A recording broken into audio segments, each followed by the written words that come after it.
Innal hamdalillah nahmaduhu wa nasta'inuhu wa nastaghfiruh wa na'udzu billahi min shururi anfusina wa min sayyiati a'malina may yahdihillahu fahuwal muhtadi wa may yudlil falan tajida lahu waliyyan mursyida. Asyhadu an la ilaha illallah wahdahu la syarika lahu wa asyhadu anna Muhammadan 'abduhu wa rasuluh alladzi la nabiyya ba'da amma ba'd. Khotiman, ibu-ibu dan bapak-bapak yang sama-sama mengharapkan ridha serta pertolongan Allah Subhanahu wa taala. Alhamdulillah, puji serta syukur kita panjatkan kehadirat Allah Subhanahu wa taala. Allah yang Maha Rahman dan Maha Rahim, yang telah memberikan kesempatan kepada kita semua untuk berhimpun pada kesempatan pagi hari ini. Ikhwatul iman yang saya muliakan, pada suatu ketika ba'da sholat subuh terjadi sebuah perbincangan antara Rasulullah SAW dengan salah seorang sahabat yang sangat ia cintai.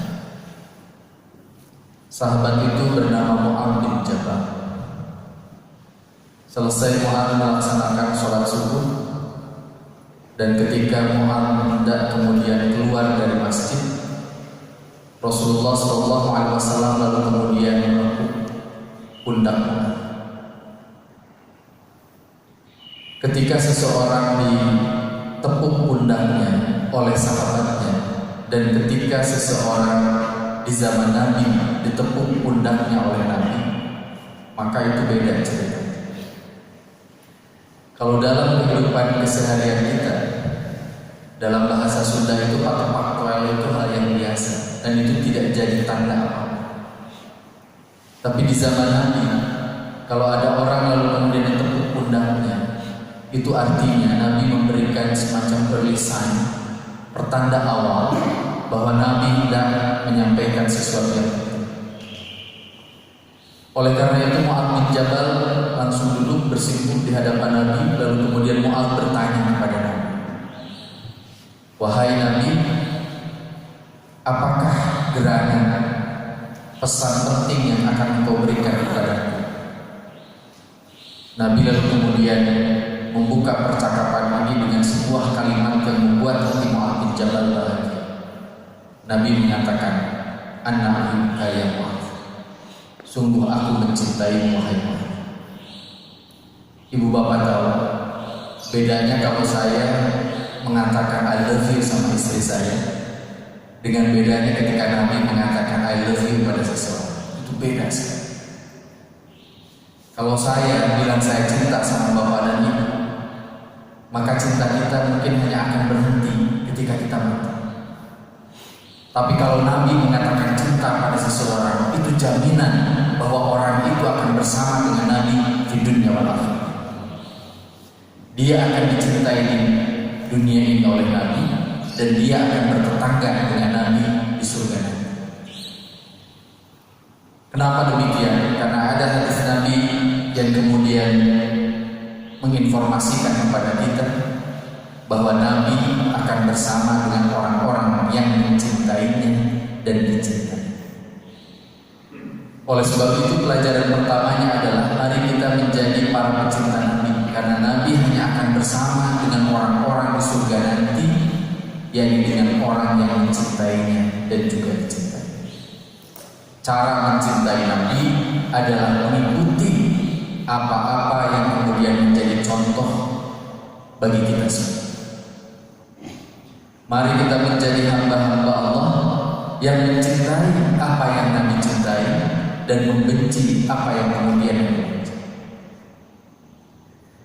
Yang kedua, Nabi lalu kemudian memberikan pesan, dan pesan ini adalah sebuah doa yang insya Allah saya berhusnuzan kita semua sudah hafal. Nabi lalu kemudian menyampaikan kepada Mu'adz, "Wahai Mu'adz, sesungguhnya aku senantiasa mendawamkan sebuah doa yang akan membawa kebahagiaan di dunia wal akhirah." Mu'adz berkata, "Doa apa yang Nabi?" Lalu kemudian Nabi membacakan sebuah doa yang bunyinya, "Allahumma inni ala dzikrika wa syukrika zikrika wa husni ibadatika. Di zaman Nabi, pola pembelajaran itu lebih banyak dialogis. Jadi di zaman Nabi itu jarang ada pembelajaran agama yang hanya satu arah. Maka Nabi biasanya hanya menjadi pemantik diskusi, lalu kemudian selepas itu terjadi dialog. Saat itu curiosity dari Mu'adz bin Jabal itu muncul. Rasa ingin tahunya itu kemudian hadir dan bertanya kepada Nabi, ya Nabi, apa hebatnya dari doa ini? Nabi lalu kemudian mengatakan pada doa tersebut ada 3 hal yang harus dilakukan dalam kehidupan manusia apabila kemudian dia ingin dicintai oleh Allah Subhanahu wa Ta'ala. Yang pertama adalah Allahumma inni ala dzikrika. Kalau kita ingin dicintai oleh Allah Subhanahu wa Ta'ala dalam kehidupan kita, maka mari kita menjadi orang-orang yang mendawamkan zikrullah, berzikir kepada Allah. Dalam Al-Quran ada kalimat yang bunyinya ya ayyuhallazina amanu dzkurullaha dzikran katsira. Allah memerintahkan kita untuk berzikir dengan zikir yang sebanyak-banyaknya. Ibnu Qayyim al-Jauzi memberikan catatan atas kalimat zikir yang sebanyak-banyaknya. Beliau menyampaikan bahwa yang dimaksud dengan zikir yang sebanyak-banyaknya bukan hanya sekadar mengulang-ulang kalimat thayyibah dalam jumlah puluhan, ratusan, bahkan ribuan. Saya perlu menyampaikan ini karena sekarang muncul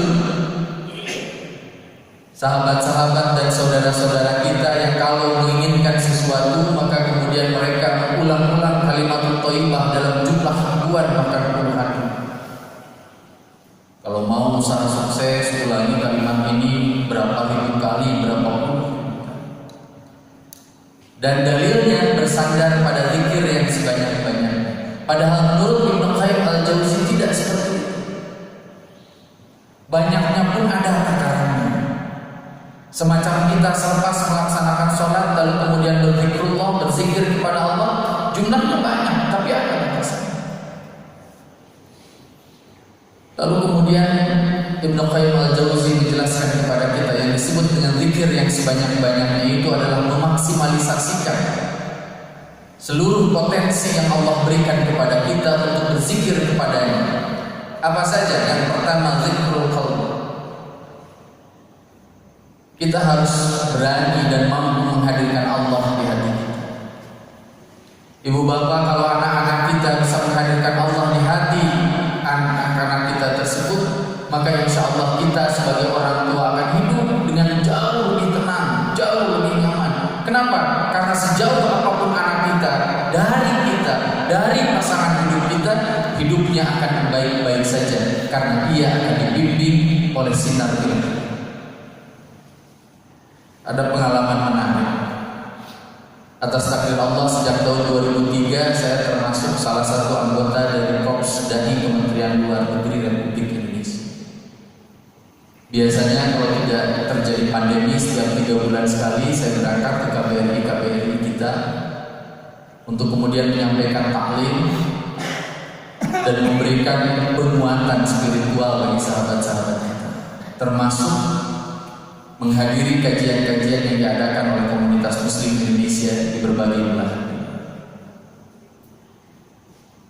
Beberapa tahun yang lalu saya sempat diizinkan oleh Allah Subhanahu wa Ta'ala untuk tinggal di Tokyo kurang lebih 1 bulan. Pada kegiatan bulan Ramadan. Setiap pagi, setiap subuh ada anak muda yang selalu duduk di saf pertama. Sampai pada akhirnya saya tanya sama pengurus masjid, sama Fayul Masjid, sama DKM, itu anak muda dari mana?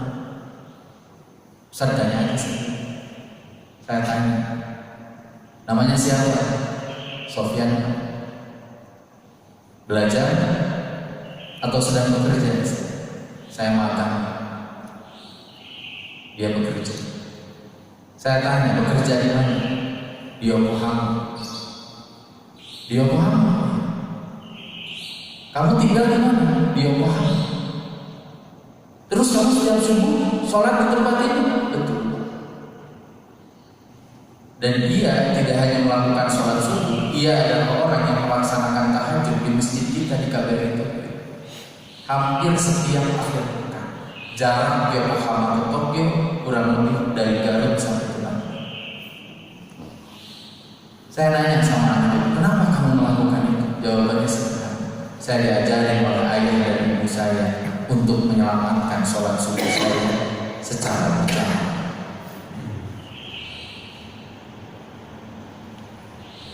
Dia hanya lulusan SMK, tapi ibu dan bapaknya berhasil menghadirkan Allah di hati.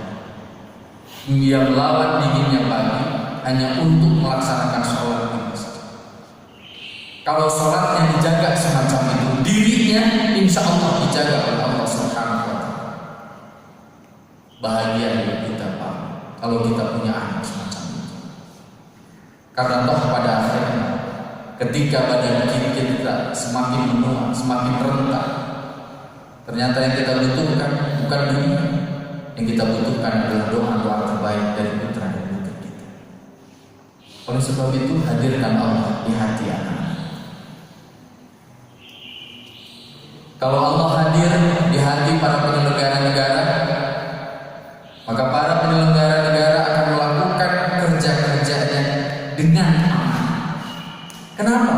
Karena ia tidak akan menemukan satu inci pun dari luasnya dunia ini yang lepas dari pengawasan Allah Subhanahu wa Ta'ala. Kemarin terjadi musibah di Sulawesi Selatan. Sedih saya. Saya kenal dengan Prof. Nurdi. Ia adalah orang yang kemudian didatangi oleh masyarakat Bantaeng untuk jadi bupati. Dia nggak pernah melamar untuk jadi bupati. Masyarakat berbondong-bondong datang ke rumahnya. Setelah itu beliau jadi bupati yang baik, lalu kemudian jadi gubernur, lalu kemudian Allah memberikan ujian. Wallahu a'lam bishawab, cerita yang sesungguhnya seperti apa. Tapi ini menunjukkan kepada kita betapa Allah itu harus hadir. Zikrullah, hadirkan Allah di hati kita. Suatu saat Ibnu Qayyim ditanya, apa kelebihan orang yang zikrullah? Ia mengatakan, yang paling pokok orang yang punya karakter zikrullah, senantiasa berzikir kepada Allah, maka di hatinya akan muncul sifat asyaja'ah. Asyaja'ah dari bahasa Sunda nama wanian, dalam makna yang lain adalah sikap optimis dalam menghadapi hidup. Seberat apapun ujian kehidupan, ia yakin bahwa dia tidak akan menyelesaikan ujian-ujian itu sendirian. Ada kemampuan Allah Subhanahu wa Ta'ala yang diberikan pada dirinya untuk menyelesaikan ujian-ujian kehidupan. Coba sekarang kita pandemi Covid ini sudah setahun. Siapa yang bisa hentikan? Seluruh researcher kita, baik di dalam dan di luar negeri, sedang mencari vaksin terbaik dan obat terbaik. Saya kebetulan diberikan amanah sebagai tim komunikasi di gugus tugas percepatan penanganan COVID-19. Saya menyaksikan sejak bulan Maret tahun 2020 sampai sekarang bagaimana kemudian para peneliti kita terus mencari kira-kira jalan terbaik untuk menyelesaikan pandemi ini semacam. Dan ketika kami sholat zuhur berjamaah, lalu kemudian ada kajian sejenak, saya selalu berbicara di hadapan para guru besar itu, jangan lupa libatkan Allah dalam pekerjaan-pekerjaan kita. Dan kalau saya bicara COVID, saya senantiasa mengulang-ulang kalimat takbir. Saya senantiasa bertakbir, Allahu Akbar. Ternyata Allah itu besar. Allah itu maha besar. Dengan COVID yang tak tampak di hadapan mata kita, seluruh dunia hari ini tunduk, takut, khawatir. Oleh karena itu Ibu dan Bapak, saya senang berkali-kali memberikan khutbah Jumat di tempat ini. Ibadah kita tetap dilaksanakan, tapi protokolnya juga tetap ada. Mudah-mudahan ini adalah ikhtiar kita, meminang pertolongan Allah, tidak hanya dengan ikhtiar dunia, tapi juga kita melakukan ikhtiar kepada Allah Subhanahu wa Ta'ala agar kita bisa menyelesaikan pandemi ini secara baik. Ikhwatu iman yang saya muliakan, yang kedua adalah zikrul lisan. Kita berzikir dengan lisan kita. Berzikir dengan lisan itu sekali lagi bukan berarti kita mengulang kalimat takbir, tahmid, tahlil, tasbih secara berulang-ulang. Tapi bisa nggak dalam setiap kehidupan kita mulut kita itu dijaga? Maka di dalam hadis Rasulullah SAW secara tegas Rasul mengatakan, man amana billahi wal yawmil akhir falyaqul khairan aw liyasmut. Rasul memberikan penegasan kepada kita, ciri khas orang yang beriman kepada Allah dan hari akhir adalah mereka yang hanya mengatakan hal yang baik, dan kalau ia tidak bisa mengatakan hal yang baik, maka kemudian ia memilih untuk diam. Biasakan seperti itu. Kalau kita terbiasa dengan itu, insya Allah rumah tangga kita akan sakinah, akan tenang. Karena kita hanya akan membicarakan hal-hal penting dan bermanfaat di rumah kita. Kalau kita semua warga bangsa ini menjalankan hadis ini, maka hoax itu akan kita tekan habis. Kalau kita semua mampu menjalankan hadis ini, maka insya Allah yang ada pada lingkungan kita hanyalah kalimat-kalimat baik dan membaikkan. Bayangkan Ibu dan Bapak, dikarenakan banyak orang berbicara tidak sesuai dengan kapasitasnya, maka yang hadir di tengah-tengah kita sekarang isu itu begitu banyak. Dan saya sering menyampaikan, kemarin saya diminta bicara di depan Kementerian Komunikasi dan Informasi. Saya katakan yang namanya hoax ini itu bukan barang baru. Hoax itu bagi umat Islam itu barang lama, sudah terjadi 1500 tahun yang lalu. Kapan itu? Ketika Aisyah difitnah melakukan zina dengan Sofyan. Itu barang lama. Sampai Nabi saja itu sempat agak tertipu dengan berita itu. Sampai Allah yang akhirnya menjelaskan melalui salah satu bagian di dalam surat An-Nur. Jadi hati-hati, kita nggak boleh langsung percaya. Dan yang paling menarik ternyata hoax ini bukan hanya berkembang di negara berkembang semacam kita. Saya kemarin mendapatkan hasil riset, ternyata dari 100% pendukung Donald Trump di pemilu kemarin di Amerika Serikat, 40% diantaranya percaya bahwa di dalam vaksin yang disuntikan itu terdapat microchip yang ditanam oleh Bill Gates agar bisa ngatur. Jadi jangankan orang Bandung, orang Tasik kayak saya, orang Amerika saja masih percaya dengan hal semacam itu. Oleh karena itu hati-hati. Tadi malam saya mendapatkan telepon dari salah seorang asatidz di Jakarta. Dan aneh diminta untuk vaksin, tapi kata beberapa sahabat aneh justru vaksin ini mau bunuh kita para mujahidah. Luar biasa. Akhirnya mesti dijelaskan. Penjelasannya kemana? Saya bilang gini aja, tanya ke BPOM untuk keamanannya, tanya ke MUI terkait kehalalannya. Jangan tanya saya.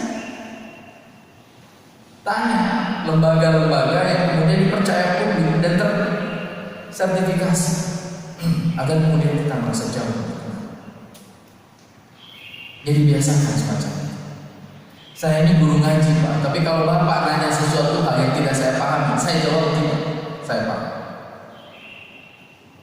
Ada anak muda di sebuah kampus di Bandung ini yang terus nanya sama saya, Pak Ustadz, apakah Allah itu ada? Jawaban saya, ada. Dari mana Pak Ustadz tahu bahwa Allah itu ada? Dari Quran. Kok jawabannya beda? Kata yang lain Allah itu ada karena ada ciptaannya. Saya jawab, karena kalau kemudian kamu punya logika Allah itu ada karena ada ciptaannya, maka nanti ketika seluruh alam jagat raya ini berakhir usianya dalam bentuk kiamat kubra, ketika seluruh ciptaannya nggak ada, maka mafhum mukhalafahnya, logika terbaliknya, maka Allah pun tidak ada. Lalu yang jadi apa bukti saintifik? Saya bilang Allah, malaikat Allah, Rasul, kitab Allah, qada dan qadar itu adalah sesuatu yang saya imani sejak kecil, dan saya tidak perlu logika untuk membenarkan hukum iman yang saya.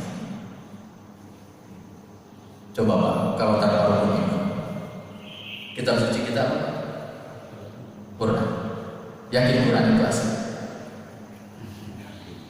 Yakin. Karena dengan iman. Coba kalau kita Quran kita itu Pak 30 juz, 114 surat, 6.236 ayat. Dan waktu itu budaya literasi kita masih rendah. Quran itu nggak gini, ketika turun lalu kemudian dituliskan, enggak. Quran itu turun lalu dihafal. Setelah dihafal, sebagian sahabat lalu kemudian menuliskannya di kulit pohon, di kulit unta, di batu, di kayu. Lalu kemudian Quran itu baru dikodifikasi pada zaman Utsman bin Affan. Maka ini yang selalu menjadi kritik bagi orang yang tidak yakin pada Quran. Bagaimana mungkin 6.236 ayat itu bisa tersusun secara baik? Lalu kemudian kita jawab, kan di situ banyak menghafal Quran. Lalu mereka tanya, apakah betul sampai syakalnya saja tidak sama? Oleh karena itu saya katakan, saya karena nanti kalau bukti saintifiknya ada, mereka bakal nanya di mana Quran itu diturunkan, bagaimana caranya, di mana bukti CCTV dan sebagainya. Maka kita butuh iman untuk percaya. Ikhwatu iman yang saya muliakan, oleh karena itu nggak semua hal mesti kita jawab. Ketika kita tidak mampu, katakan tidak mampu. Ketika kita tidak bisa, katakan tidak bisa. Ustaz itu nggak boleh lambat laun jadi cenayang, jadi dukun. Ada tetangga saya yang kemudian dia datang ke rumah sebelum dia mudik untuk Idul Fitri 3 tahun yang lalu. Kebetulan Pak RT ngobrol gini sama saya, Ustaz, nyuhun doa lah ending abdi badai mudik ka Garut. Kunaon pun anak kosong mabok. Kumaha doa? Jawaban siapa? Pak RT, jangankan anak Pak RT, anak saya saja pulang ke Tasik sok mabok di daerah Tangerang. Jadi ngaku Ustaz dia kumaha pun anaknya saya jodoh. Kamu Ustaz nabaga didoakan sih, kamu Ustaz nada ega apa? Seberapa tahun dulu suara? Atau pilih pergi imam ada habis? Jadi bertanyalah pada orang yang paham. Kalau ibu punya persoalan ekonomi, tanyakan sama orang yang paham. Kalau dunia semacam itu, insya Allah akan jauh lebih baik. Ketiga, dzikrul hal. Dzikrul hal itu kita berzikir kepada Allah dengan tindakan. Ini pertama. Yang kedua, wasyukri. Kalau kita ingin bahagia di dunia, kata Allah dan kata Rasulullah, maka bersyukur. Setiap syukuran terjadi di rumah-rumah, orang selalu mengulang-ulang kalimat la in syakartum la azidannakum wa la in kafartum inna azabi lasyadid. Lalu kemudian dijelaskan, penjelasannya juga unik. Ada yang menjelaskan bahwa yang disebut dengan bersyukur itu adalah kalau kamu bersyukur maka akan bertambah. Dan nikmatnya banyak juga yang dipersepsi sebagai hitungan nominal. Oleh karena itu banyak orang yang stres. Ngisi kenceleng di Al-Munajat hari Jumat 10.000. Lalu dia berpegang pada dalil ini, pasti ditambah. Karena ustaznya sejak awal ngajarin zakat, infak, sedekah dan wakaf itu pertambahannya hanya sekedar nominal. Meskipun itu ada dalam teks Qur'annya, tapi kan yang disebut dengan nikmat itu bukan pertambahan nominal saja. Akhirnya pukul terus. Monggo cenah dikalikan 7, dikalikan 10, dikalikan 100, dikalikan tak terhingga. Tapi duit saya kalah kabeh. Kenapa? Karena itu banyak. Dan ini agak bahaya. Kalau saya kasih contoh kayak gitu, saya minta bapak-bapak menjawab. Bapak-bapak bersyukur kan dengan istri bapak yang sedang ada di rumah? Bersyukur. Dalilnya apa? Kalau bersyukur maka akan bertambah. Udah nambah. Kan enggak. Yang lebih bahaya ibu-ibu. Karena nggak ada ruang syar'i. Ibu-ibu bersyukur punya suami, bersyukur. Terus kami ada. Monggo saudara Allah bersyukur bakal ditambah. Kan enggak gitu. Orang kalau bersyukur membagikan hartanya untuk orang-orang yang membutuhkan, apa ia sedang melakukan terapi batin. Ia menterapi dirinya agar kemudian ia tidak bakhil, tidak kikir. Dan kalau orang nggak kikir dalam hidupnya, maka ia akan membuat jarak yang cukup dengan dunia. Kalau orang punya jarak yang cukup dengan dunia, dia tidak akan terlalu mati-matian mengejar dunia. Apa sih yang membuat orang akhirnya banyak terpeleset dalam hidup? Alasannya itu, dia nggak bikin jarak dengan dunia. 2 tahun yang lalu selepas saya menyampaikan taklim di Gedung Negara Papua di hadapan Pak Ridwan Kamil, ibu juga ibu kandung, Pak Ridwan Kamil menurut ini, Ustaz bantuin saya katakan boleh Pak, karena tugas saya membantu sesama. Tapi kalau boleh saya minta satu hal, izinkan saya membantu tanpa kemudian saya dibayar oleh APBD. Saya nggak mau. Saya bakal bantu. Maka kemudian saya ditetapkan jadi ketua Jabar Negara, ngurusin 5 agama, pendidikan, sosial, budaya, kesehatan, lingkungan hidup, pariwisata, kuliner, budaya. Untuk 3 hal yang lain yang tadi itu baru. Kalau agama, pendidikan, insya Allah saya belajar dari saya. Tapi untuk hal yang lain saya mesti belajar. Karena kemudian identifikasi sebagai guru ngajinya Pak Ridwan Kamil dan ibu, tiba-tiba saya harus berkenalan dengan pengusaha. Beres ngaji di TSM pengusaha di luar. Lalu kemudian Ustaz ini kantornya di Gedung Negara Papua nih, di rumah dinas Pak Gubernur. Ya Pak, kenapa? Mohon maaf Pak, ini saya pengen bantu Jawa Barat ABCD. Inti nama yang paling baik. Saya katakan Pak, saya tidak punya kapasitas. Nah, kenapa saya punya sikap semacam itu? Sederhana. Bapak dan ibu saya itu orang yang sangat sederhana. Kalau tidak disebut di sini. Bapak saya itu dulu SD yang tahun 70 sempat diancam untuk diberhentikan oleh negara karena sempat nulis pemotongan gaji guru besar-besaran. Bapak saya dalam kesederhanaannya sering menitipkan pesan sederhana. Selapar apapun kamu, semiskin apapun kamu, jangan iri. Itu perniagaan, dan itu jadi nilai dalam hidup. Oleh karena itu kemudian Bapak, bagaimana caranya kita merasa cukup? Ya gitu, bersyukur. Salah satu cara bersyukur itu apa? Ya kita berbagi dengan sesama. Makanya Bapak Ibu di tempat ini kalau Bapak rajin zakat, infak, sedekah dan wakaf, maka Bapak akan memiliki jarak yang cukup dengan dunia, dan insya Allah itu akan menyamankan Bapak dan soklah dari hal yang kecil. Dunia itu kayak kita minum air di tengah padang pasir. Nah, makanan bikin kita merasa cukup. Ajarin juga sama anak-anak kita. Handphone anak-anak kita itu nggak boleh setiap kemudian ada handphone baru lalu kemudian Bapak dan Ibu memberikan. Meskipun Bapak punya dan Bapak itu bentuk saya. Karena kalau kayak gitu, anak kita akan terus-terusan merasa tidak cukup dengan hidup. Oleh karena itu, nah ada pertanyaan. Hal apa saja yang harus kita syukuri dalam hidup? Nah, yang harus kita syukuri dalam hidup itu pertama, Allah ngasih kita apa yang disebut dengan hidayah dan wijdan. Kemampuan kita untuk bertahan, itu Allah kasih. Ibu-ibu dulu ketika punya anak, ya anak bapak-bapak juga, itu dulu anak-anak kita nangis waktu bayi. Nangis itu adalah kemampuan bertahan hidup yang Allah berikan pada bayi kita. Makanya kalau bayi kita menangis, bersyukurlah kita. Kenapa? Karena Allah ngasih kemampuan hidayah dan wijdan. Saya pernah nanya ke dokter anak, dokter makan dokter anak ya, dokter spesialis anak. Saya mau tanya, kalau istri dokter itu ngecek pampers itu berapa jam sekali?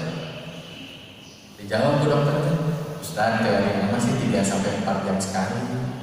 Terus prakteknya, saya nangis nanti, kalau nangis berarti pampersnya. Tapi dokter nggak tahu ya, kalau dokter spesialis anak yang lainnya mungkin ada yang berbeda. Kapan kita tahu bayi kita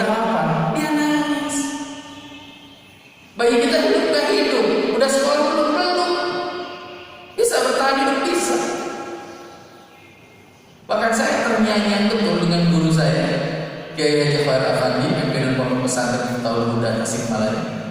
Mama Khair itu sering ngobrol gini, kalau kami sedang bertemu tentang seminar, di ajaran agama orang diajarkan seekor burung yang terbang di kala pagi dalam keadaan perut yang kosong, balik sore hari dalam keadaan perut yang terisi. Manuk mata sekolah, terboga perusahaan tapi hidup. Jadi apa pelajarannya? Kalau kita hanya sekedar bertahan hidup di dunia, itu kemampuannya sudah dikasih sama Allah Subhanahu wa Ta'ala.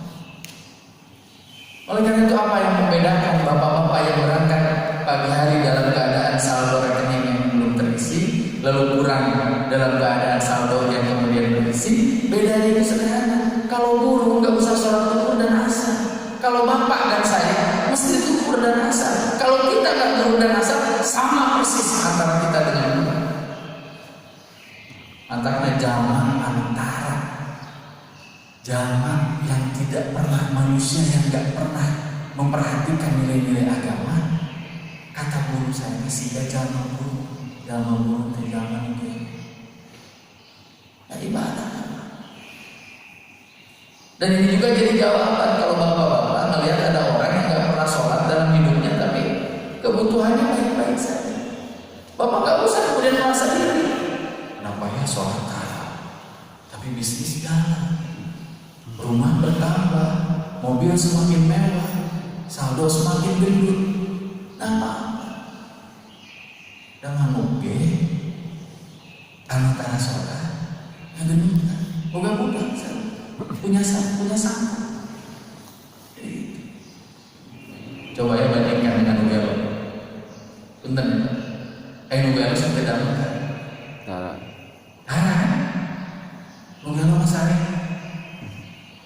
Sekarang waktu COVID, jarang kan ada Nugelo teridentifikasi COVID-19. Karena mungkin salah satu alasannya selalu physical distancing. Kan Nugelo antara dulu rasa salaman. Tapi gue bilang orang gila itu makanannya, mohon maaf, jauh lebih kotor dan jauh lebih tidak menyehatkan ketimbang kita. Kayak tong sampah di bukaan di mana. Tapi uniknya jarang ayam Nugelo pegang. Sok Nugelo pegang, ngarut Nugelo. Artinya apa? Saya belajar sederhana saja, ya Allah, orang gila saja kau urus. Oleh karena itu hamba ini orang waras. Hamba belajar ibadah, hamba yakin engkau pasti akan mengurus hamba dan keturunan. Kedua, hidayatul hawas. Allah memberikan kepada kita kemampuan untuk mengindra. Itu harus disyukuri. Kita bisa membedakan mana manis, mana asam. Kita bisa membedakan keindahan. Kita bisa membedakan warna. Ketika Kiai Haji Abdullah bin Nasir Agim pertama kali terkonfirmasi COVID-19, kan Agim ngasih cuplikan yang bagi saya itu luar biasa. Kata Agim, sekarang baru merasakan ternyata manis, panas, manis, pedas, asin. Karena sekarang kan nggak ada rasa, tidak bisa mencoba. Sopa orang tua hanya nggak dikasih bumbu, kira-kira kayak gitu. Oleh karena itu kata Agim, ternyata banyak dalam hidup itu yang harus kita syukuri. Yang kadang hal kecil itu ketika Allah kasih sekarang kita lupa untuk mensyukuri. Berikutnya, hidayatul aql. Allah memberikan kemampuan kepada kita untuk berpikir. Dan kita bersyukur ya. Kalau hidayatul wijdan dan hidayatul hawas, hewan pun dikasih. Tapi hidayatul aql Allah nggak kasih sama hewan. Kebayang nggak kalau hewan dikasih hidayatul aql? Repot pak itu. Kita ngasih alat perangkap tikus. Tikus tahu itu alat perangkap. Tikus tahu kapan waktu bapak dan ibu tidur. Oh, Pak Haji, sareng ibu biasanya pulang tapi sarapan. Ngumpul dengan teman-teman. Nanti kita datang itu setengah 10. Masuknya lewat jalur ini dan kita keluar. Kalau ada mereka, mitigasinya caranya seperti ini. Dibikin peta. Dan yang paling unik nanti singa dan macan gak bakalan hidup di hutan. Mereka lebih hidup, mereka lebih memilih di batu muka. Karena daripada mengejar rusa, kan lebih baik mengejar bapak dan saya. Bapak lalu kemudian berpikir, tenangkan, kita kan bisa naik mobil. Kan itu dia mikir, itu dia seruan Pak. Enggak, itu dia seruan. Punya dia mobil. Kenapa kita lawan gajah kita yang menang? Karena kita dikasih akal. Yuai Kambasu, ada pertandingan sepak bola gajah. Gajah segede itu diatur sama anak kecil di atas. Kenapa mau diatur? Karena manusia punya akal gajah. Maka gunakan akal kita ini dengan sebaik-baiknya. Gimana cara menggunakan akal dengan sebaik-baiknya? Saran paling sederhana dari saya adalah dawamkan membaca Quran. Itu menjaga akal. Ada yang nanya sama Ustaz, apa benar orang yang rajin ngaji nanti tidak akan pikun? Jawaban saya enggak juga. Ada juga orang yang rajin ngaji lalu kemudian jadi pikun. Tapi pikun anu soleh pantas. Catat, orang yang pikun di hari tua lalu kemudian dia soleh pantas. Ada jamaah saya usianya sekarang 97 tahun terus pikun, tapi pantas pikun. Kalau saya bertamu ke rumahnya ke anaknya, karena ke jam 10 ke sekolah, hari itu ngeselomor aja, gak aja masuk. Jam 11 saya kemana? Itu tuh selomor aja. Dan saya sering ke rumahnya terus saya ditanya kita waktu sholat di waktu ngaji padahal kan sholat. Ayo lomor ke atas pangkalan baik. Oh, katanya sholat. Kabayang bangun morana teman. Hari beraga geus buka. Hari Sepat tutup kene.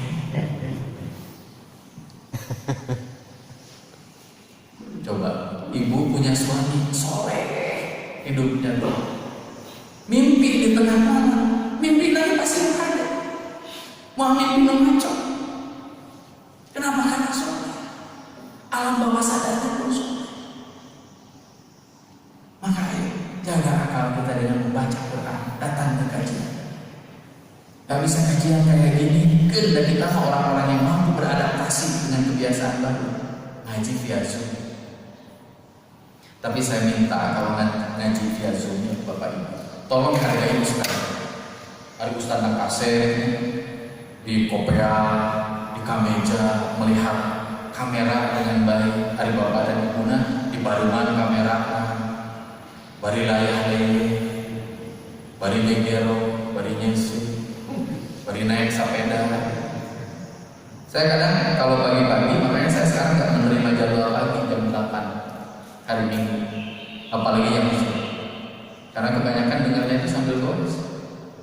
Dengarnya ini sambil goes itu berpahala nggak berpahala, tapi ngilang hati.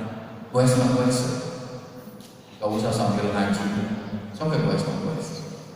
Di situ konsentrasi. Nah, lalu kemudian berikutnya apa yang harus kita syukuri itu hidayah ini. Kita bersyukur sama Allah karena Allah masih hidayah beragama sama kita. Bapak saya, ibu dan saya ini nggak punya relasi genetik dengan Nabi. Jarak kita dengan Nabi 1500 tahun. Jarak kita secara geografis itu ribuan kilometer, 8.000-an kilometer. Tapi tiba-tiba kita yang tiga tunggal ini beriman kepada Allah dan Rasul. Sementara itu paman Nabi yang tinggalnya bersebelahan dengan Nabi, punya relasi darah dengan Nabi, dia tidak beriman kepada Allah. Maka bersyukur. Orang ngomongin Arab itu bodas itu hidupnya pernah tapi ya Allah jadi beriman. Lalu Allah takdirkan kita ke sama, beribadah umrah, berkeliling Ka'bah, mencium Hajar Aswad. Kita yakin bahwa Allah itu ada, Muhammad itu adalah Rasul kita. Maka itu adalah hal yang sangat kita syukur. Karena banyak orang yang sejaman dengan Nabi gagal beriman kepada Allah. Tapi kita yang tidak sejaman dengan Nabi tiba-tiba sedang belajar mengimani Allah dan Nabi. Hanya ada bedanya Pak. Kalau yang tiga tadi hidayatul wijdan, hidayatul khawas, hidayatul aql, Allah kasih tanpa kita minta. Izinkan saya menyampaikan khusus untuk Hidayatul-Din. Kalau kita belajar tentang sejarah-sejarah kenabian kita, ya, ada kitab namanya Siratul Anbiya, bercerita tentang sejarah para nabi. Hampir semua nabi itu mendapatkan wahyu setelah mereka berikhtiar untuk mendapatkan. Nabi Muhammad bertahanus di Gua Hira, sedang nyari.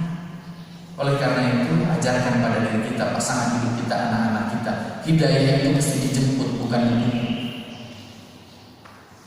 Dekat orang dipunten ya, udah usah ke ayah, sok ayah rasa sebel mah. Udah manusia biasa. Kita kan santai, kenaun tersawuf, Pak Ustaz, abdi mah teh acan pada hidayah. Kenaun teh acan menutup orang, aduh, teh acan ayah hidayah. Hidayah itu bukan itu. Bapak-bapak ini boleh sholat di rumah. Bapak-bapak ini ngaji, boleh kok baca aja. Tapi kenapa bapak datang? Kan sederhana. Biar nanti setiap tapak kaki bapak itu jadi saksi di yaumul hisab bahwa bapak ini mencintai Allah dan Rasulnya, dan bapak menjadi orang-orang yang ingin menjemput hidayah. Saran saya Pak, karena di sini juga saya lihat ada banyak senior citizen, bapak-bapak yang sukses. Saran saya, bapak terus berperilaku baik. Karena mungkin anak bapak sekarang belum rajin, cucu bapak hari ini mungkin belum rajin. Tapi apa yang bapak dan ibu lakukan hari ini, itu akan dikenang oleh anak dan cucu. Kelak pada satu titik tertentu dia akan berkata, lamanya aki ini rajin. Sekarang saya akan lanjutkan. Jadi kadang dalam dakwah itu kata-kata itu tidak jauh lebih utama ketimbang tindakannya.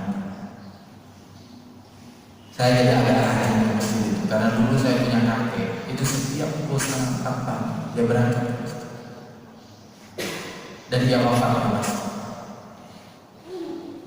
Kakek saya setengah badannya stroke.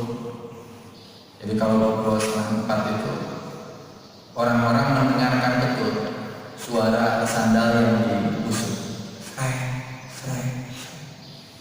Suatu pagi sandal itu terdengar, tapi ada awalnya tidak. Ternyata kakek saya wafat di depan mik ketika ia akan melakukan sholat, ketika ia akan melakukan itu saya pernah dia bangunin kami untuk sholat subuh, pernah, tapi nggak sering. Dan dia nggak pernah marah kalau cucunya nggak bisa.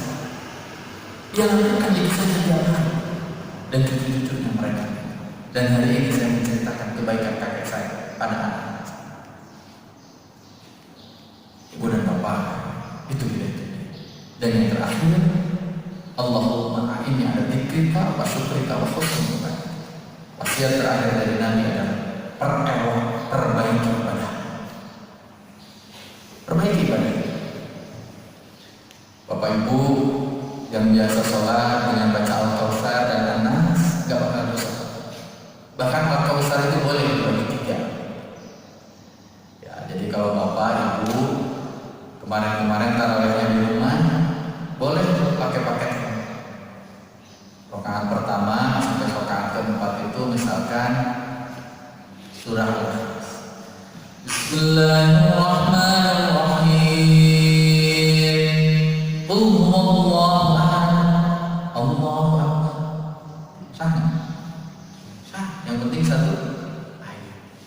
Yang nggak boleh itu satu ayat tapi mutasyabih. Nggak boleh. Itu terlalu hemat. Bismillahirrahmanirrahim. Nun. Allah.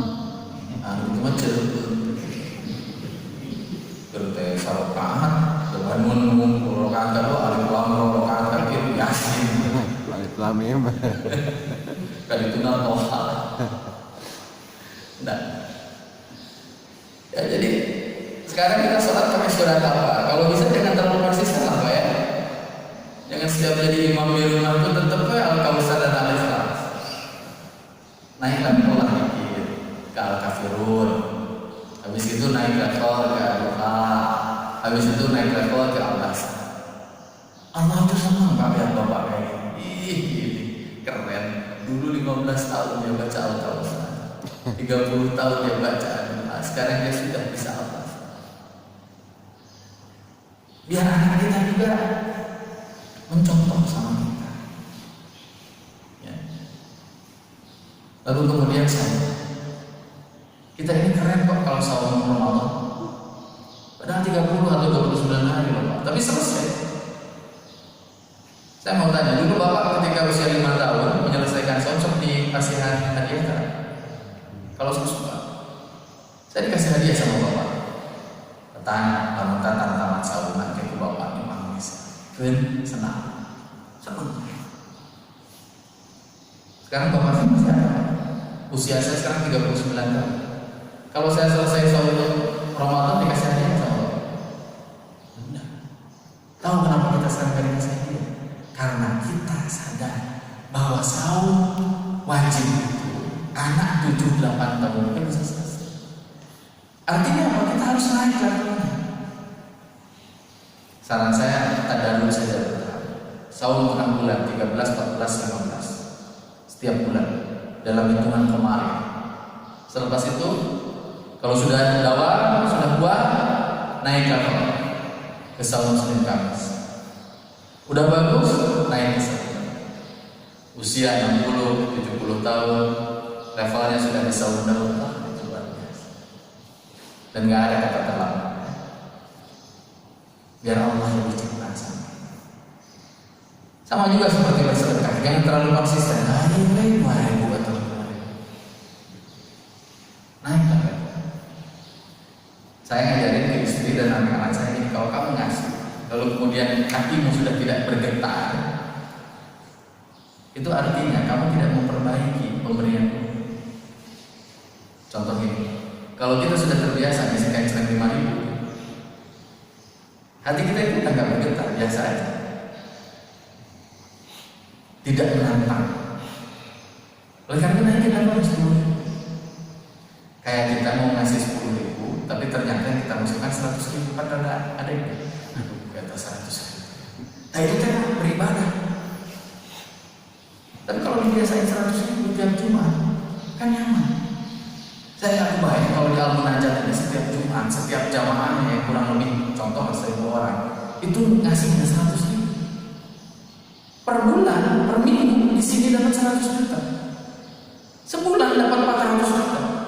Kalau Al-Munajat dapat duit 400 juta sebulan, suatu saat Al-Munajat bikin Al-Munajat University, saingan sama Al-Azhar kampus.